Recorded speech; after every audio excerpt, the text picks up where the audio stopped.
Hello, and thank you for joining us for another Changer Chat. I'm Grant Venable, Director of Change at Be the Change Volunteers. Today, I have my dear friend and changer, Jason Smith, with me. Jason was asked to speak at the annual Board of Directors meeting, and his story was so awesome, we had wished that we recorded it at that time. Of course, we didn't record it, and so now today, we've asked Jason to come in and share his story again with us. Jason, welcome to Changer Chats. Hey, Grant, happy to be here. So Jason, I typically ask a dozen questions during these Changer Chats, and what I want to do today is have me speak less and you share more. I know at the board meeting we asked you to share your Changer story, and I love how you really weaved in, the history of your family, your grandmother immigrating to the United States. You also weaved in a special experience you had because you were a participant on the television show Jeopardy! And then, of course, you told us about your experience in India. So I just love how all those things tied together. But would you just tell us your story? Tell us your Changer story. Yeah, for sure. So, you mentioned my family. My grandmother was actually, her family immigrated from Mexico in the early 1900s. And she was actually born on a boxcar on the way from Mexico to Illinois, where she grew up. So she was born in the U.S., but just fresh out of Mexico.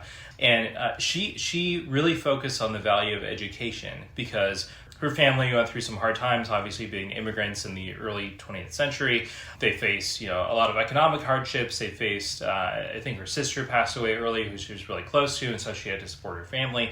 And so she, from a very early age, really prioritized education however she could get it, right? So whether that be formal schooling, which she didn't have a ton of, but also kind of the self-education and kind of the learning just practically how to do stuff. She was a very smart lady. She could do math in her head like nobody else. I'm envious of that.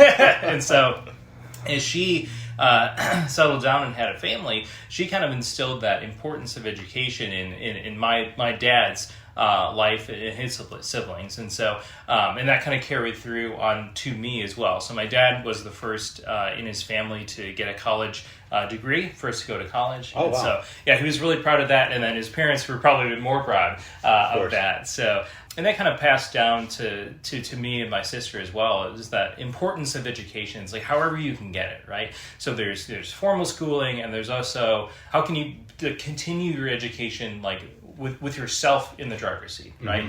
Because you can attend classes, you can have people teach to you all day, right? But unless you really have the desire to want to learn more, there's going to be a limit to what others can teach you, until you go seek it yourself, right?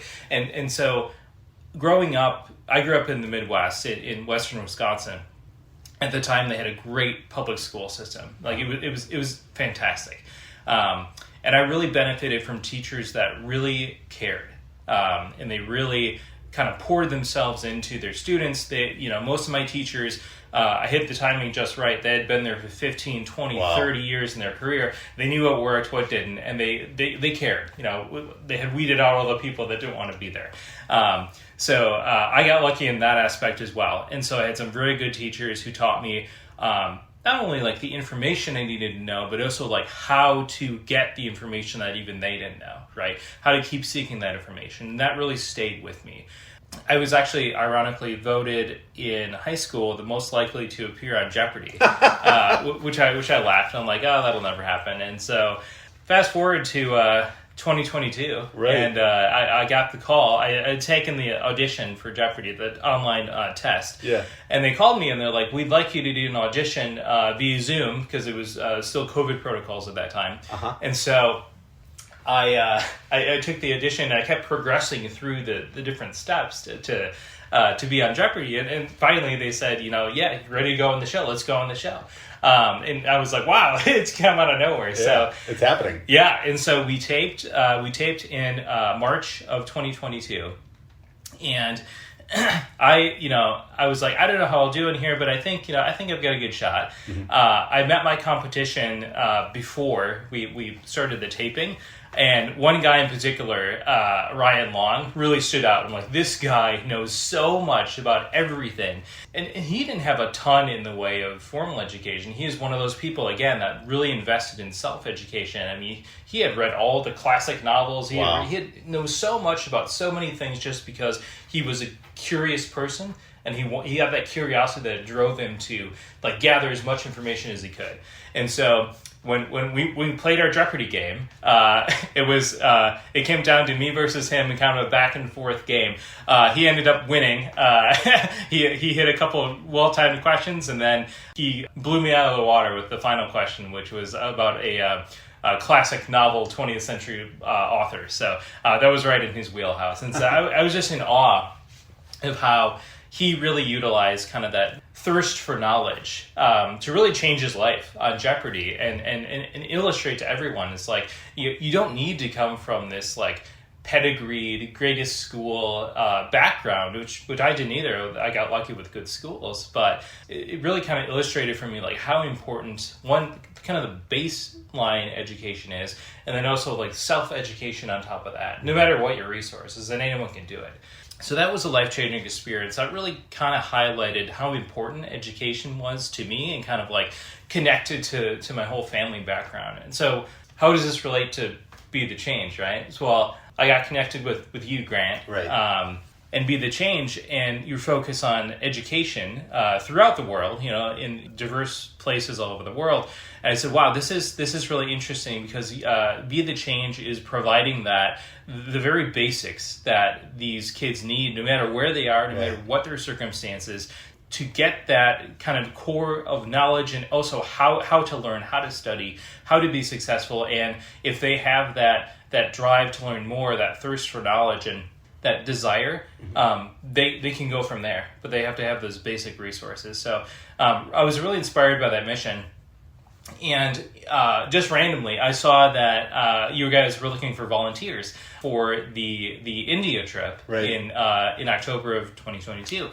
And on a whim, I was like, I should go. We should see how this goes. Keep in mind that I had never really traveled outside of the U.S. and the West, right? So you picked India. I picked India, right? Like how far away can we get from their comfort zone? So, yeah, before that, I'd been to Canada one time. Oh, wow. I was just walking across the border from Niagara Falls. It wasn't even really like that much into Canada. And I had been to London one time for like a 3-day business trip. And that was it. And, I stayed in the tourist district. So I didn't even really get to experience, England outside of London. So, yeah, that was a new experience for me going to India. And so I didn't know what to expect. And so I'd never taken a long-haul flight.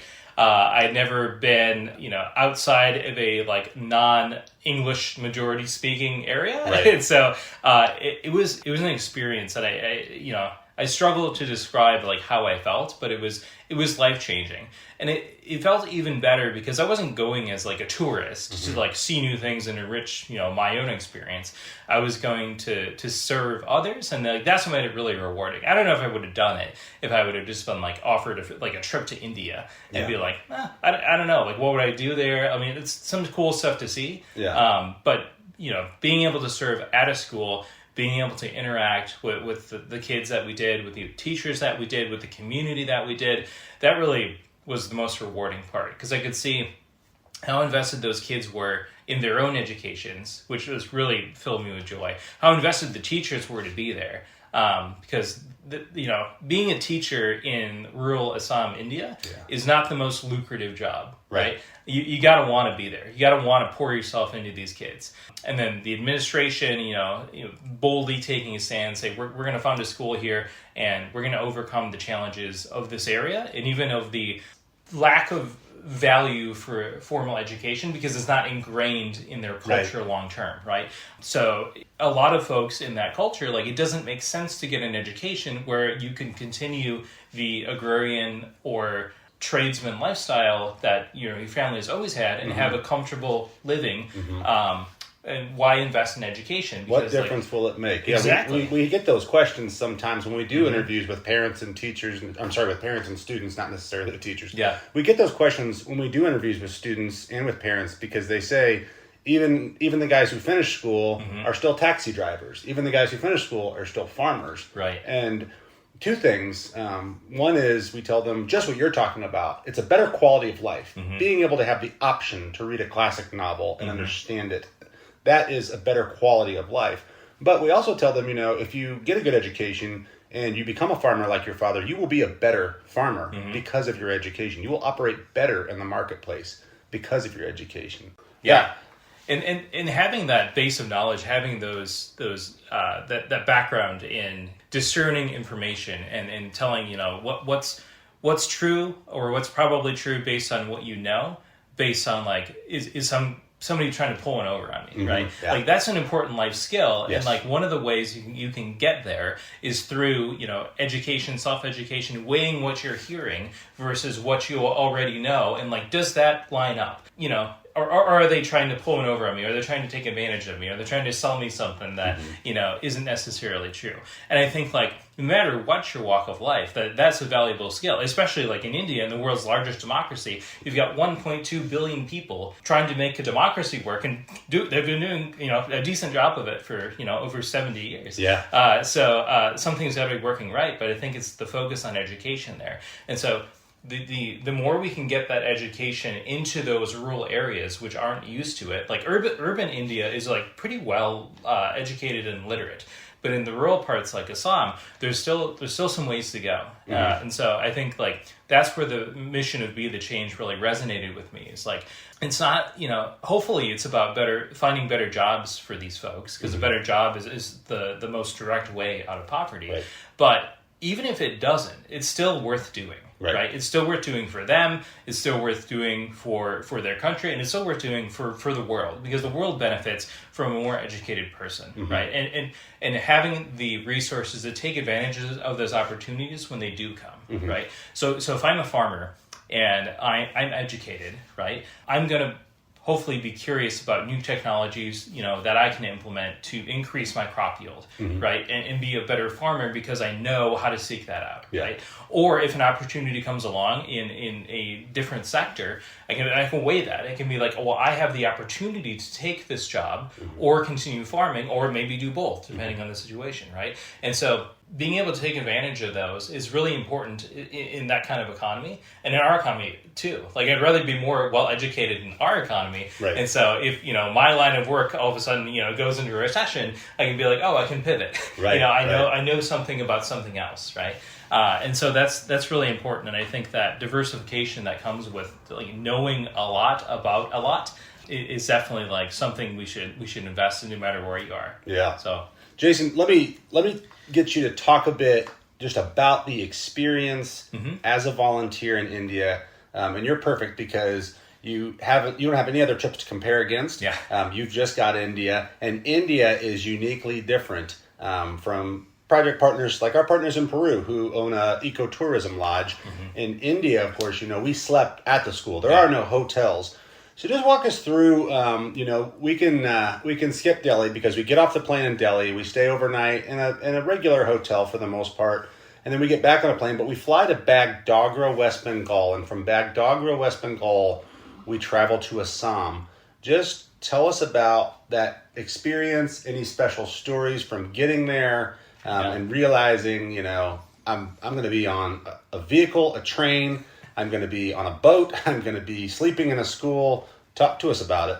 Yeah, it was definitely an incredible experience. And then getting off the plane in Delhi, although, Delhi's urban area, you stayed in a hotel that was typical hotel. Yeah. But getting off the plane in Delhi and getting out of the airport, you were just hit with this sights and sounds and colors and smells. It's wow, I'm not in Scottsdale, Arizona anymore. Right. This is entirely different culture. And then, as you progress in your journey to Assam, it gets farther and farther away from the reality that I know. Right. So as you said, we flew to Bagdogra, which is kind of a rural, not a rural airport, but it's it's a military base in an airport. So it's kind of interesting to land past all the military aircraft. Exactly. Yeah. It's not your JFK airport. Correct. Right? It's a very different kind of vibe there. And then taking a train to the border of essentially West Bengal and Assam. It's like that was an experience. Like Indian Railways, it's like it's not Amtrak. It's very different, and there's a lot of sights and sounds and different experiences like on that train and different areas you go through and different ways of life you see. That was incredible to see. You got people like on the sides of the trains just like hitching a ride. Yep. And yeah, very, very different from what we're used to. And then, when we got to the train station in extreme east-west Bengal, and we got on a bus or a van, I guess, to drive to the school. Like that was another experience, like driving on rural Indian highways, right?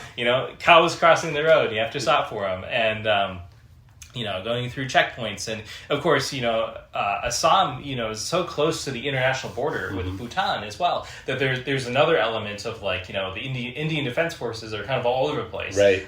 So they're very close to the international border. And so, yeah, that was an incredible experience. Going on rural roads, it kept getting like more and more remote, deeper into like kind of a wilderness kind of setting. I know we passed a major national park where there's like a bunch of megafauna and tigers and stuff. Yep.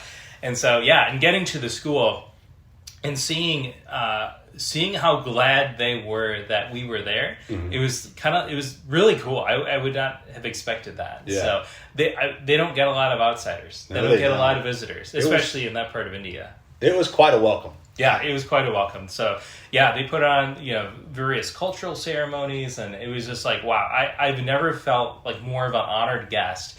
And to have that happen after a very long journey, almost like a day and a half of travel, right. 8,000 miles from home, is like, wow, it's an experience that you really can't put into words. So there's no hotel out there. Yeah. There's no Applebee's out there. There's no restaurants out there.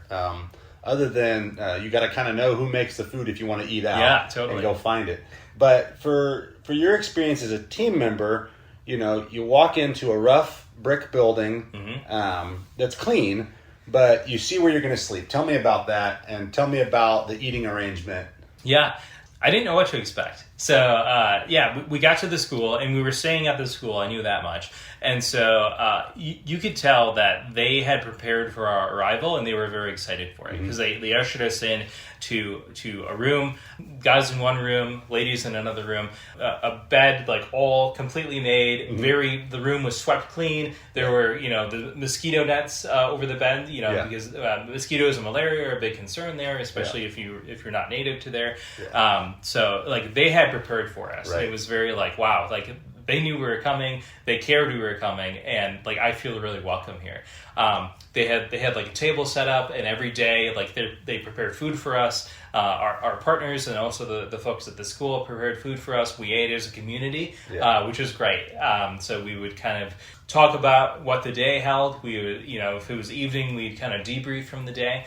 We'd share our experiences, and then also our partners and folks at the school would join us for the meals, and they would share kind of their history, their experiences, and that kind of cross-cultural exchange within the group, because our group was very international as well. We had folks from Peru, we had folks that had grown up in Europe, in Canada, in Africa, and so that kind of within the group cultural exchange, in addition to the cultural exchange that we knew we would get from the folks in India and Assam, that was incredible, and that was really life-changing. Really gave a new perspective on kind of what we were doing, and also like even how different we were, like how alike we were, right? Yeah. And when I saw that, I have two small children.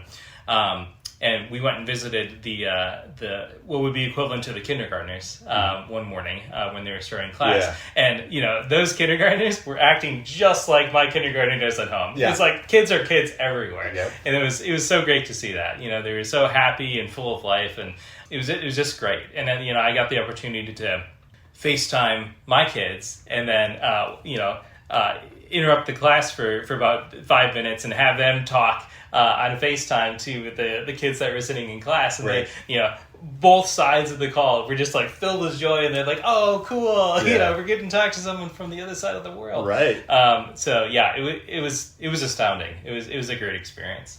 Well, Jason, I just want to tell you how grateful I am that you took a chance with BTCV. Not being a regular global traveler, you gave us a lot of trust, and I'm glad to hear that you had such a wonderful experience in India. you're going again with us Yeah. in October of this year.